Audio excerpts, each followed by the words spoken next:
Hello once again, Star Wars and Unboxing fans. Welcome to another episode of Darth Tuba's Star Wars Unboxing Show. I'm your host, Darth Tuba. And now with the impending release of Solo, A Star Wars Story, there was a official product release last week. We did a video with showing kind of our toy hunt, as it were. But now we're going to do some of the unboxings. In fact, most of this was stuff that was not found on an original toy hunt. It seems like the product for Solo, A Star Wars Story, was released kind of intermittently throughout different retailers and establishments, and it didn't seem to all have the same date, or maybe just the powers that be within each individual store just opted to put things out at certain times.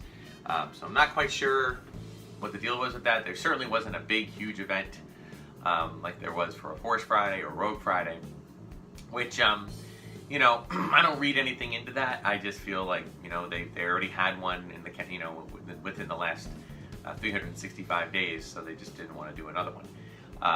Nonetheless, the product is starting to really come out into the shelves, and it's pretty fruitful. I mean, it's not. I wouldn't say that there are whole walls dedicated to the stuff, but I do believe that the product is out there and there's a lot to look at. So we're gonna do some, the next couple of unboxings will probably lean heavily towards that, although we have a few older item things. I have some more Disney figures and a few more things that we want to open up. But today, as you can see, it's all about the Black Series, okay?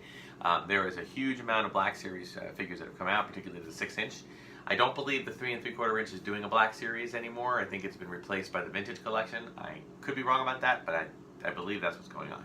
So right now, what do we have? Well, we have, this is actually a GameStop exclusive, the Internal Squad Agent, okay, from, I believe that is part of the Battlefront game. We have Lando from Solo, A Star Wars Story. We have Han Solo from Solo, A Star Wars Story. We also have DJ from Canto Bight. We have the Death Star Trooper. And we have the Range Trooper, okay, from Solo, A Star Wars Story. And lastly, but certainly not leastly, we have the Patrol Dewback, okay? So that's kind of the things that have been coming out as of more recent more recent weeks. I am going to say this, I'm going to keep the Death Star Trooper boxed. Why am I going to keep it boxed? Well, because if you recall, they did release one of these for the 40th anniversary in the old cardstock looking figure. So I decided if I have an exact same figure that's boxed differently, I oftentimes try to avoid that, but in this case I didn't. So sometimes I keep them in the box. I do like to keep a few things packaged, mostly just to kind of serve as a reminder of the packaging, because I just think that sometimes the packaging of the last couple of things has been good. Although ironically, I'm not a big fan of the Black Series, but I do like to keep a few out as a reminder. Down the road, 10 years from now, 20 years from now, when they go on to whatever else they're going to go on to. Actually, can you imagine what that's going to be like in 20 years? if Star Wars is being released, movies are being released like they are for the Avengers or for the Marvel Cinematic Universe, I mean, it could be crazy, so we shall see what happens. But the rest of them we will unbox. We'll save Mr. Patrol Dewback for last. All right, and why don't we kind of go in order of story, okay? So I believe that the Inferno Squadron came first. I am not a gamer. I know that I have a lot of students that keep wanting me to play. I have nothing against gaming at all. This has been something that other than maybe Lego Star Wars, I really haven't, and maybe the Disney Infinity, I have not really had much of an interest. I know that people can devote literally an entire day to a whole weekend to gaming, and I don't know. It has not been a priority to me. I can't say why. I mean, I grew up with, maybe it's because my upbringing. I had, I was an Atari generation, and the gaming in Atari was, we did it. We played it. We had this. We had the console. We played all the games. By the time the newer sets like Nintendo started coming out, I was in college. I was too busy doing my profession. Just didn't have time to really commit to that. I used my time in other ways. No judgment on people who did do it. A lot of my friends did it. It was a normal occurrence, and nowadays, as I said, I have students who engage in gaming regularly, and it's just something I've never really been interested in. Even Star Wars, I've tried a few. I remember in the old days, Blockbuster Video used to have rentals. You could rent, so on a snow day or something, I'd go in and I'd rent, or at weekend I'd rent a system and a game, and I would rent, like, say, I remember Shadows of the Empire, and it was fun and I enjoyed it, but it just, after a day of it, I was like, okay, I'm done. So it's just not something that piques my interest. But this Inferno Squadron from the Battlefront, the new Battlefront, seems pretty cool. It seems like a pretty neat take on an interesting story. It's essentially a TIE Fighter pilot repaint. It has some of the markings for Inferno Squadron on the helmet, on the arms and legs. So really cool. Trying to bend his arm. His arm doesn't seem to want to bend, so that's a little weird. Okay, not quite sure why. I think it might be because they twist. But yeah, the point of articulations on the Black Series is pretty incredible. But sometimes it allows you to position it any which way you want. Okay, which is a good thing. The foot and ankle kind of help too, because every figure has a different kind of weighting on it.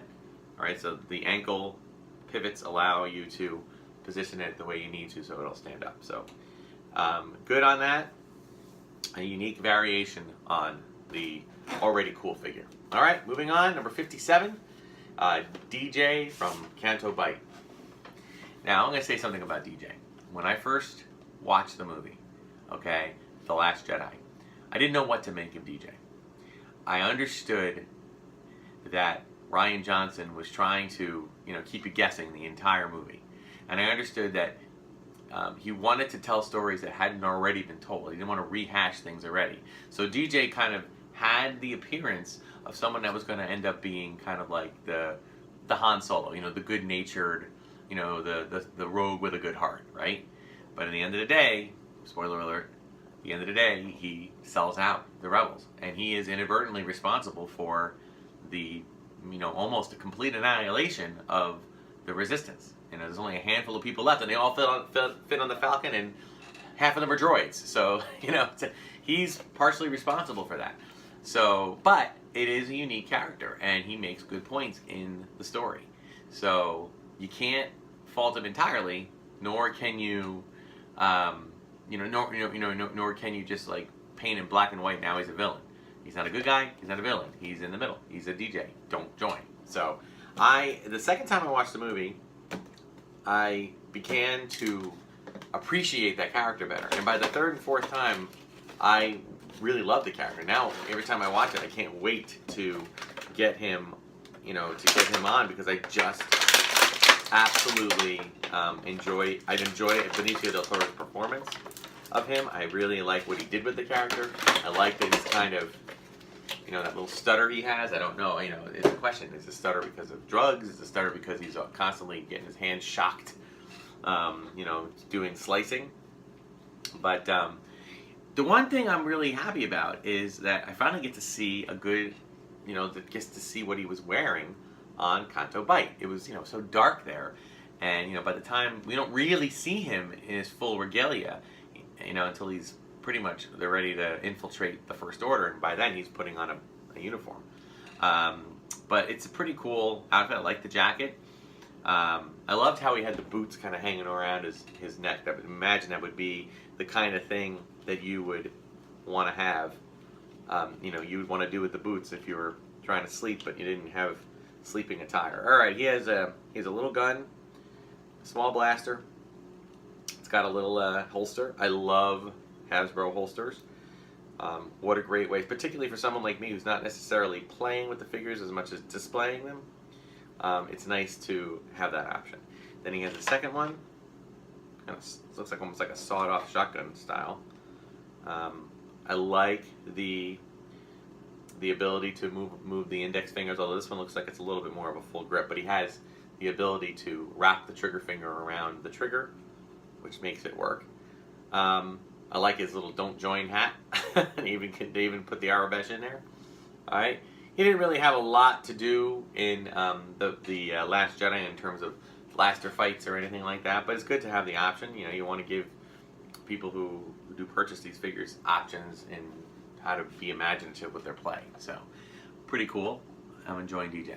Before we go on to the next one, I want to give a shout out once again to Skywalking Through Neverland, Richard and Sarah.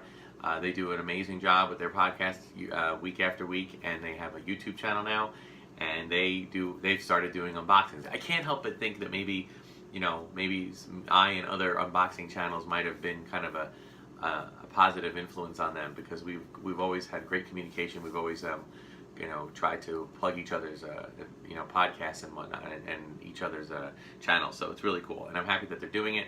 In fact, I hope you don't mind, guys, but I might actually eventually incorporate your Lazy Susan idea, so we can do some spin outs. So I'll give you full credit for that. I was totally inspired by what Richard and Sarah with Skywalking Through Neverland are doing. So thank you. Moving on, Solo, a Star Wars story. Han Solo. Okay, Aiden Allenreich. Aldenreich? Okay, can't say his name yet. I'm sure it'll become household very soon. Folks, he's not Harrison Ford.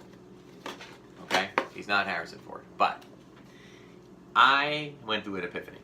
Okay, I remember reading an article, and it has nothing to do with Star Wars. I remember reading an article about Star Trek. And it was an article that came back in 1994, and it was right around the time that Star Trek Generations came out. For those who don't know, Star Trek Generations was a movie that featured the Next Generation cast, but also included a couple of actors from the original Star Trek. Most notably, William Shatner, Captain James T. Kirk. Okay, and this was a movie where, by some weird time continuum nexus or something, he ends up in the same time period as Jean-Luc Picard and the Next Generation cast. In that movie, he does die, and that ends that is a canon official ending of Captain Kirk's life.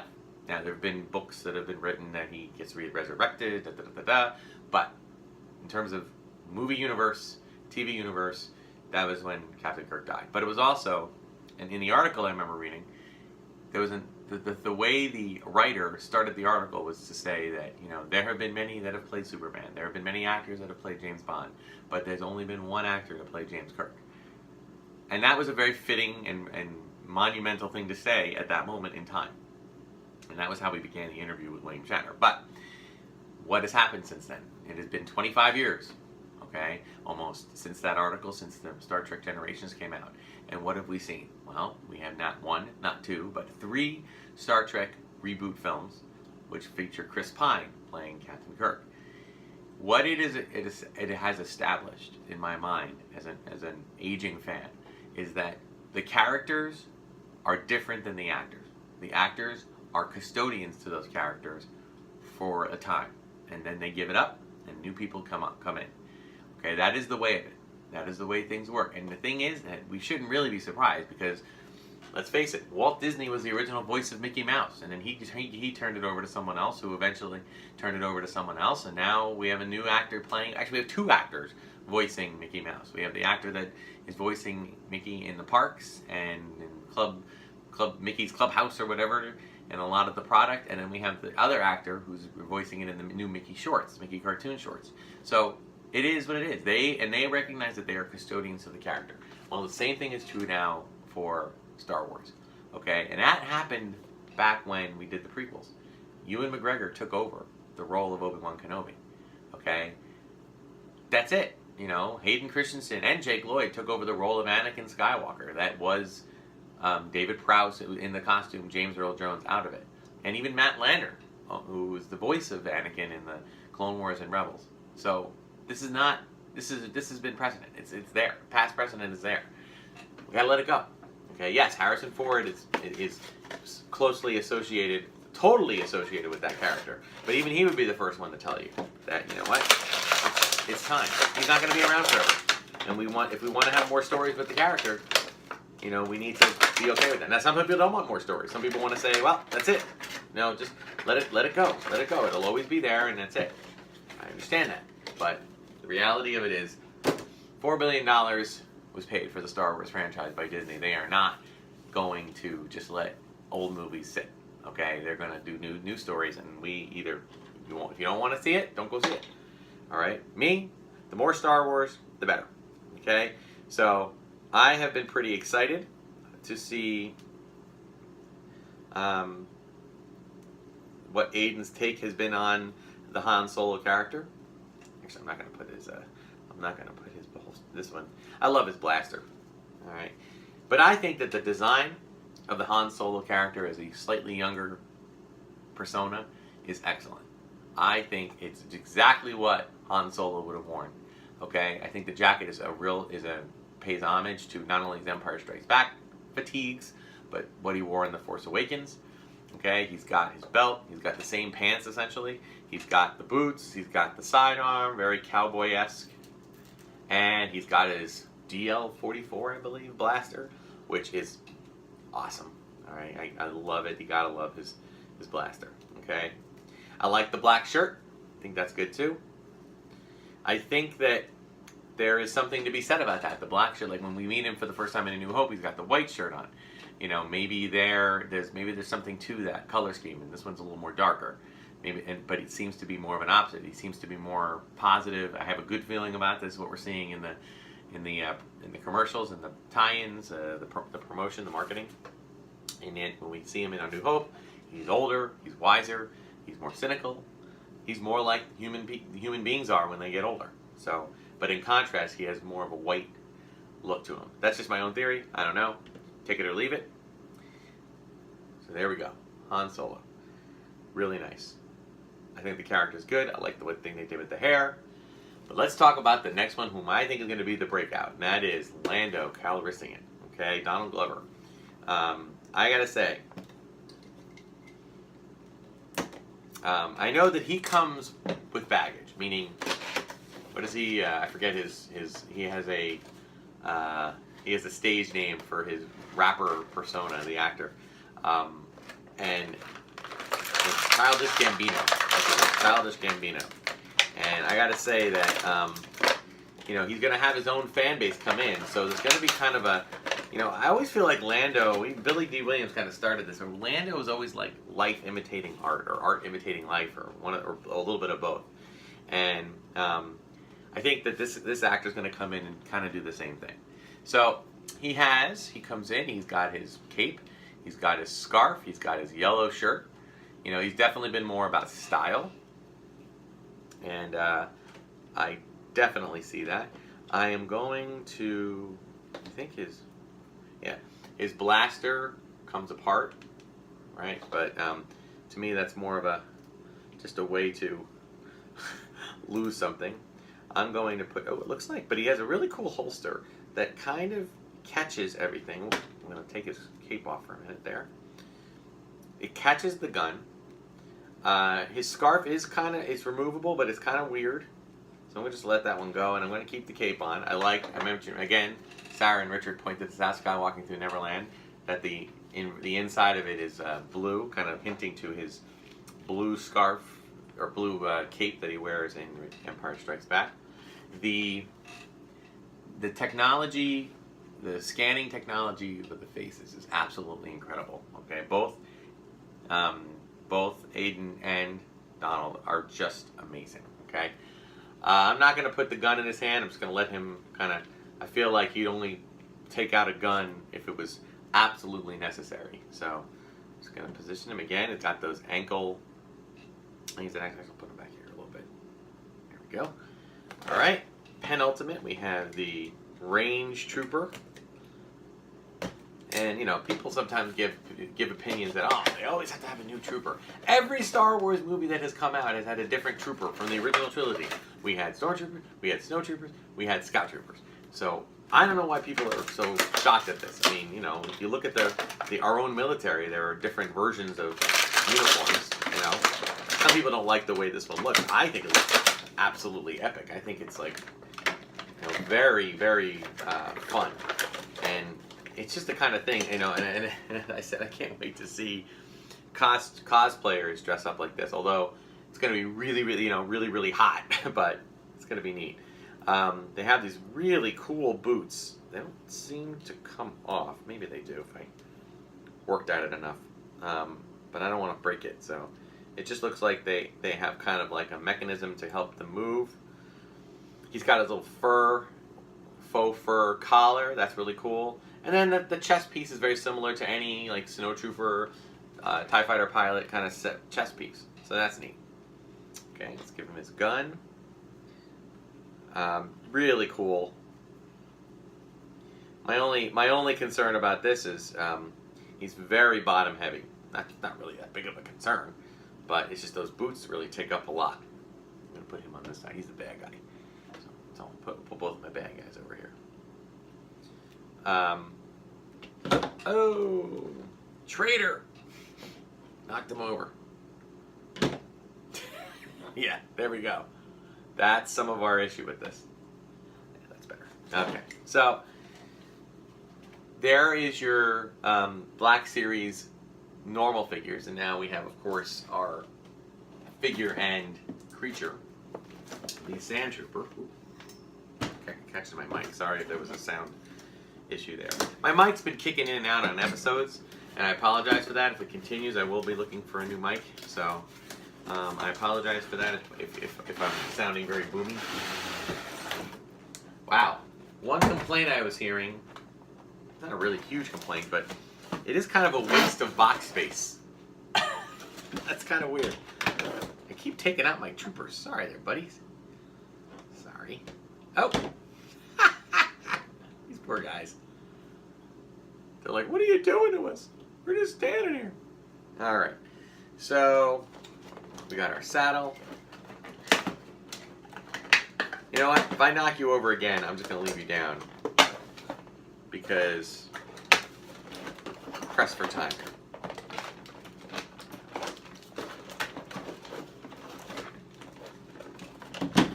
Sorry, Han. Sorry, DJ. I'll get you back up in a second. These were... It's amazing how much they work on figuring out ways to keep the creatures, the figures, and whatnot permanently placed in here. Wow, this is absolutely amazing. Okay, cool. Whatever you do, don't pounce on. Alright, and then this looks like this fits in just...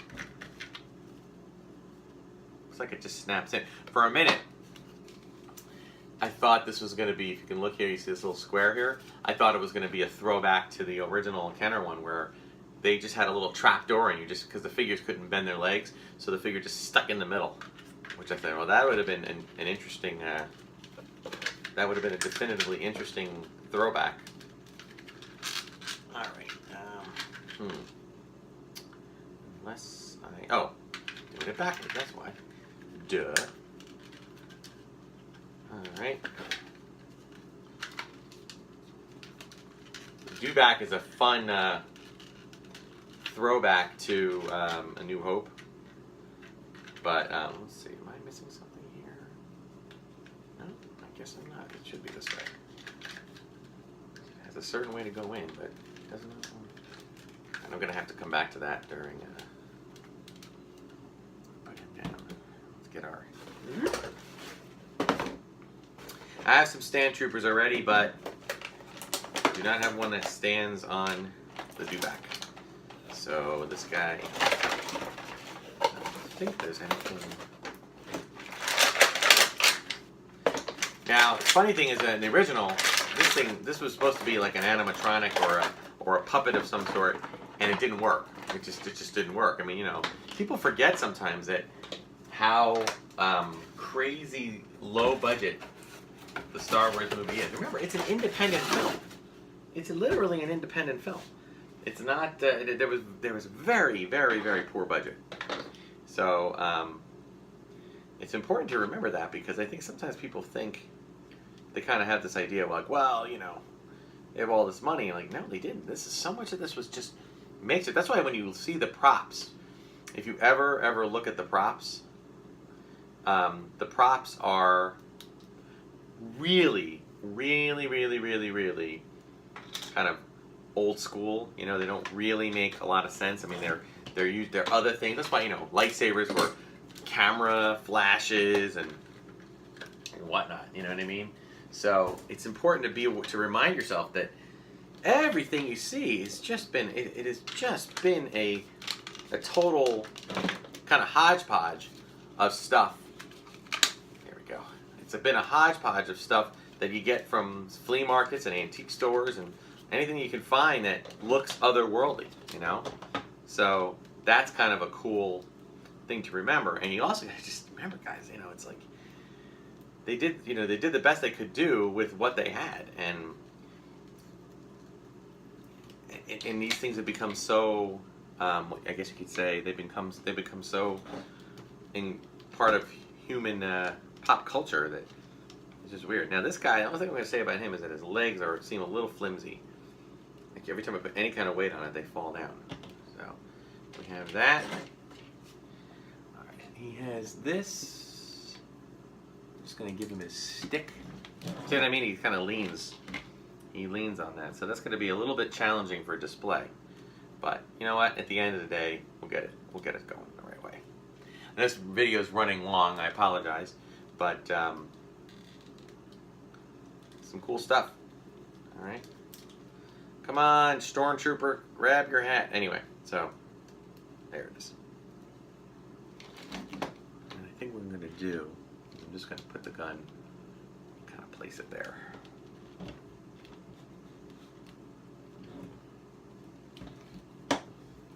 Right? Yeah, his gun's gonna be a little bit of a problem, but I don't want him to. I want him to grab the reins of the. I want him to grab the reins of this, so we'll just kind of do that. Okay. Do that. Do that. There we go. I can move his tail a little bit. I think his head moves a little bit too. There we go. Cool. And sorry, hon, you were like sleeping on the job there. Same thing with you, DJ. All right. So, there you go. There's your Dewback. Amazing sculpt on the toy itself. I've heard a lot of good things about it. I've heard a lot of good criticisms and feedbacks about this toy. My only complaint would be that maybe it's just my particular one, but the limbs are a little loose. It almost feels like the toy's old. It almost feels like the toy has been played with, and you know, the joints have started getting very loose. Like what happens to action figures, the old figures, after a while the legs start getting wiggly and it doesn't have the ability to support its own weight. So but overall I'm pretty happy with it. I think that with a little bit of shaping on the legs and stuff, we can do some more to kind of help it along. So really great. I'm loving the Black Series, guys. I really am. I know there's been some talk about, and you know, some of the boards about the Black Series kind of running its course, and if it does, it does. That's understandable.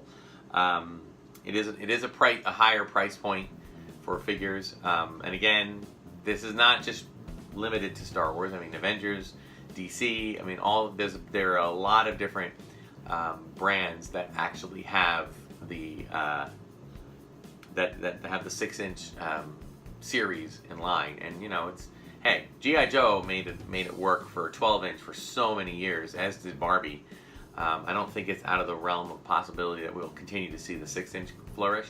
However, I know that the vintage line is coming up. I do actually have some vintage line figures that I will show. I won't unbox, but I will show them. And we'll do that on a future episode. So that'll do it for this episode of Darth Tuba Star Wars Unboxing Show. Like, subscribe, share, hit the notification button. Smash that like button. I hear people saying that. Smash the like button. Don't smash it. Just hit it. It's okay. And then check me out on Instagram and Twitter at Darth Tuba Star Wars Unboxing page on Facebook. Leave a comment or email me darthtuba77@gmail.com. And you know, let me know if there's anything else you want to see. If there's anything else in the collection. If you look back, there is a walkthrough of the collection. If there's things you want to specifically look at for an unboxing, let me know. If you have any other suggestions, that's fine too. Thank you so much for watching, and until next time, may the Force be with you.